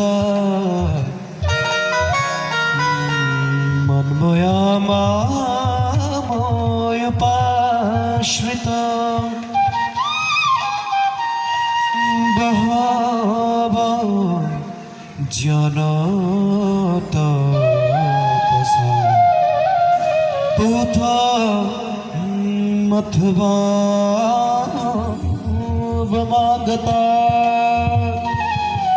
অর্থাৎ হে অর্জুন, যিনি আমার এই দিব্য জন্মকর্ম সম্পর্কে জানেন, তার এই ধরিত্রীতে আর পুনর্জন্ম হয় না। অর্থাৎ ভগবানের জন্মকর্ম দিব্য। উনি দেবকী মাতার গর্ভে জন্ম নিয়েছে, ভালো কথা। ওনার মা আছে, মায়ের মাধ্যমে আসছেন, এটা আমরা জড়চক্ষু দিয়ে দেখছি, কিন্তু আমরা সেটা আধ্যাত্মিকতার দিক থেকে সেটা নিতে পারবো না। কেননা ভগবানের কি নেই? জন্ম নেই, মৃত্যু নেই। ভগবান অলৌকিক মায়াডোরে পৃথিবীতে আসেন, আধ্যাত্মিকতার মাধ্যমে জ্ঞান প্রদান করেন। এভাবেই ভগবান শ্রীকৃষ্ণ ভক্তদের মনোবাসনা পূর্ণ করার হেতু পৃথিবীতে যুগে যুগে এই জ্ঞান প্রদান করেন। যেই ভক্ত এই দিব্য জ্ঞান ভয়, ক্রোধ, ভীত, রাগ, দ্বেষ শূন্য হয়ে ভগবানের সমীপে জ্ঞান প্রার্থনা করবেন, ভগবান তাকে শরণাগত প্রদান করবেন। আপনারা সকলে জানেন 4 প্রকার ভক্ত রয়েছে: আর্থ, অর্থার্থী, জিজ্ঞাসু এবং জ্ঞানী। আর্থভক্ত যিনি বিপদে পড়ে থাকেন, আমার মতো আমি যখন বিপদে পড়ি ভগবানকে স্মরণ করি, মাকেও স্মরণ করি, আমার খিদা লাগছে, খাবার দাও। মা আমার দিকে রাগান্বিত মুডে এসে খাবারটা দিবে। যদিও আমি 30 বছর পর্যন্ত আমার মায়ের ভালোবাসা কি জিনিস তা বুঝতে পারলাম না। আমার মা কন্টিনিউ আমাকে রাগের অর্থাৎ ক্রোধান্বিত ভাবটাই দেখায়। কেন দেখাই? ভালো কিছু করলেও গালাগালি করে, খারাপ কিছু করলেও গালাগালি করে। এই জন্য মায়ের কাছে গেলে সবসময় মনটা খারাপ হয়ে যায়। কেননা মাকে বলি, মা আপনি আমাকে কখনোই ভালোবাসেননি, তোরে হন মাইজু কেন বলে? এটার একটা মাহাত্ম্য বলি। যদি মা আমাকে প্রশংসা করে, যদি মা সন্তানকে প্রশংসা করে, তখন প্রশংসিত হয়ে আমি আমার মধ্যে কি কাজ করবে? আমার মধ্যে তামসিক কাজ করবে, রাজসিক কাজ করবে। আমি মায়ের ভালোবাসা স্নেহে ভুলে গিয়ে অনৈতিক কাজে লিপ্ত হয়ে যাব। আমার মায়ের শিক্ষা দেখুন কি পরিমাণ টেকনিক খাটিয়ে আমাকে কথাগুলো শেখাচ্ছে। এই কথাগুলো কিভাবে আমি জানতে পেরেছি? অন্য আরেকজনের মাধ্যমে, আমার মামার মাধ্যমে। তোকে তোর মা কেন এরকম করে? আমি আমার মায়ের জন্য কোনো কিছু নিয়ে আসলে, কিছু দিলেও আমার মা বলে কি, আগে তোর কি খাইনি, অর্থাৎ আমি কি তোর কিছু খাচ্ছি? আমি তোর কিছু পড়ছি না, তোর কিছু খাচ্ছি না। তোর বাবা এখনো জীবিত আছে, তোর বাবার ইনকামের টাকা খাচ্ছি। ঠিক এই আমার বাবাও দিচ্ছে, সেখানে আমার মাও জানে আমি দিচ্ছি। কেন বলছেন কথাটা সেটাও বলছি। যদি আমার সামনে বলে, তখন আমার মধ্যে অহংভাব চলে আসবে। আমি মা বাবার মধ্যে ফারাক বুঝবো না। মা বাবা কি জিনিস, আপনি কি জিনিস আমি বুঝবো না। কারণ এরা তো সবাই আমার কি আপনজন, দেহ। আমি এই দেহকে যদি না দিই, আমি দিব বা কাকে? এই তত্ত্বটা বোঝানোর জন্য আমরা কন্টিনিউ আমার প্রতি ক্রীড়া রচনা করেন। এটা উদাহরণ দেওয়ার মানেটা কি জানেন? এই উদাহরণ দেওয়ার মানে হচ্ছে আপনারাও আপনাদের সন্তানদের সাথে এমনটাই ক্রীড়া করবেন। সব সন্তান তো আর আমার মতো হবে না, হবে। অনেক সময় সন্তানরা মা বাবার থেকে অনীহা পেয়ে, অবহেলা পেয়ে সেই মদিনার দোকানে গিয়ে কি করবে? টনটনাটন বাংলা নিয়ে চলে যাবে, বাংলা নিয়ে চলে যাবে। ঠিক আছে? এখন অনুকূল ঠাকুরের কথাটাই বারবার বলতে হচ্ছে কি, মাতা পিতা যেমন তোর, সন্তান পাবি তেমন তোর। অর্থাৎ আপনি যেমনটাই নিজেকে সংস্কারী করবেন, আপনার সন্তানও তেমনটাই হবে। ছোট থেকেই আপনি যেমনটাই হবেন, তেমনটাই আপনার সন্তান, আপনার ভেতরের বাচ্চাটাও তেমনটাই বড় হবে। আপনি এখন থেকে মিথ্যা কথা বলা শেখেন, আপনার ভেতরেরটাও মিথ্যা কথা বলাটাই শিখে যাবে। আপনার থেকে আসবে, অর্থাৎ আপনার সাথে যাকে বেঁধে রাখছেন সেটাও কি করবেন? সেটাও আপনাকে মিথ্যা বলে বলে দাপিত হবে।